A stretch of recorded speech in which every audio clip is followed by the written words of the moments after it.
Assalamualaikum warahmatullahi wabarakatuh. Inilah pesan Syekh Siti Jenar sebelum wafat. Syekh Siti Jenar berasal dari Baghdad, beraliran Syiah Muntadar. Beliau menetap di Pengging, Jawa Timur. Di sana Syekh Siti Jenar mengajarkan agama kepada Ki Ageng Pengging atau Kebo Kenongo dan masyarakat. Tetapi para wali Jawa Dwipa atau Wali Songo tidak menyetujui alirannya. Oleh karena itulah Syekh Siti Jenar dihukum mati tahun 1506 Masehi dan dimakamkan di Anggaraksa alias Geraksan, Cirebon sekarang ini. Sebelum wafat, Syekh Siti Jenar sempat berpesan kepada para dewan wali atau Wali Songo bahwa kelak pada suatu zaman akhir, kalau ada kebubule mata kucing atau orang Belanda naik dari laut, itulah tandanya musibah kepada anak cucu Anda, katanya. Sedang kenyataannya Belanda menjajah Indonesia selama 350 tahun dan banyak menyengsarakan rakyat Indonesia. Syekh Siti Jenar mempunyai efek khusus yang kita anggap sebagai insiden di antara pemuka-pemuka agama Islam pada abad ke-16 Masehi. Lambat laun ketika itu banyak orang-orang yang mengaji tasawuf atau hakiki. Misalnya perihal ilmu bedanya antara kaulo dan gusti dan tunggalnya kaulo dan gusti. Atas tuduhan Syekh Maulana Mahribi bahwa Syekh Siti Jenar mengaku dirinya Allah, dan oleh Sunan Kalijogo ditanyakan apakah benar tuduhan tersebut. Beliau pun mengakuinya benar adanya. Maka Dewan Wali dalam sidangnya sepakat untuk menjatuhkan hukuman mati bagi si tertuduh, dan Syekh Siti Jenar menerima putusan tersebut agar segera dilaksanakan.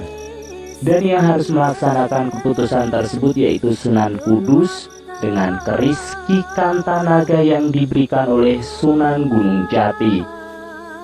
Sebelum eksekusi berlangsung, terjadilah kejadian yang sangat mencengangkan masyarakat karena memang disaksikan secara terbuka di halaman Masjid Agung Cirebon. Dan dialog tersebut diantaranya sebagai berikut. Menempelnya keris Ki Kantanaga ke jasad Syekh Siti Jenar, terdengar suara yang sangat keras seperti beradunya kedua besi yang sangat besar. Lalu para wali saling tersenyum sambil berkata, "Masa ada Allah seperti besi?" Syekh Siti Jenar pun menjawab, "Coba tusuklah sekali lagi." Ketika tusukan kedua, Syekh Siti Jenar menghilang, tidak ada wujud jasadnya. Para wali berkata kembali, "Masa matinya Allah seperti syaitan?"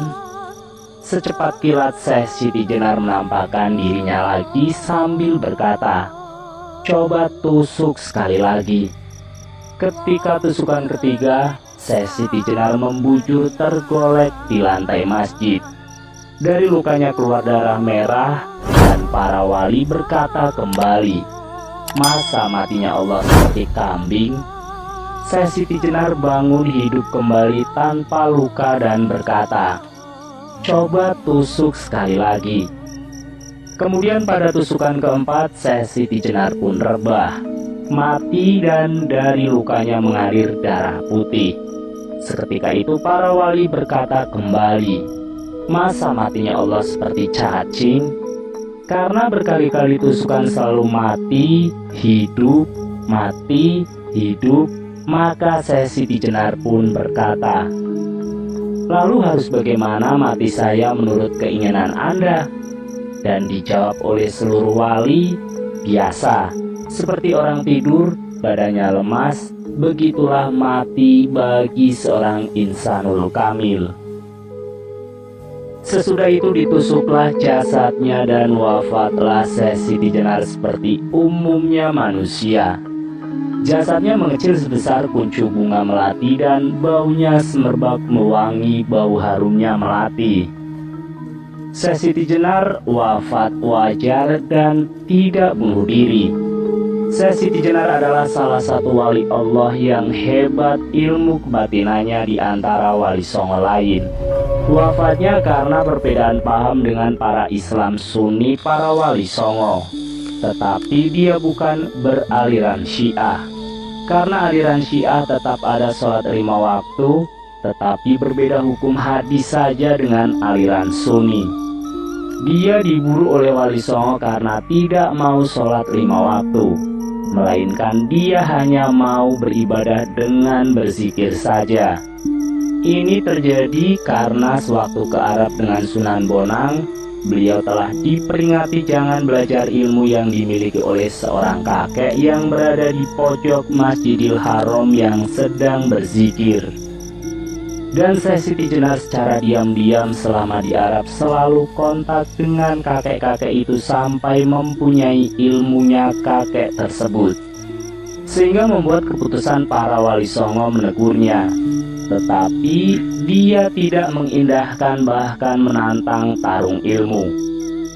Setelah dimusyawarahkan, Siti Jenar harus ditindak dengan diburu sampai insaf atau mati oleh Sunan Kalijogo yang ditunjuk sebagai eksekutor. Sedikit info, Sunan Kalijogo adalah sunan yang mempunyai ilmu kebatinan paling tinggi dibanding Siti Jenar. Dalam perburuannya, Sunan Kalijogo diberi pedang yang disebut pedang Allah oleh salah satu wali songo yang konon pedang ini masih misterius keberadaannya sampai sekarang. Lalu matilah Siti Jenar dengan pedang tersebut. Setelah berhasil ditemukan bersembunyi di dalam suatu gunung di daerah Jawa.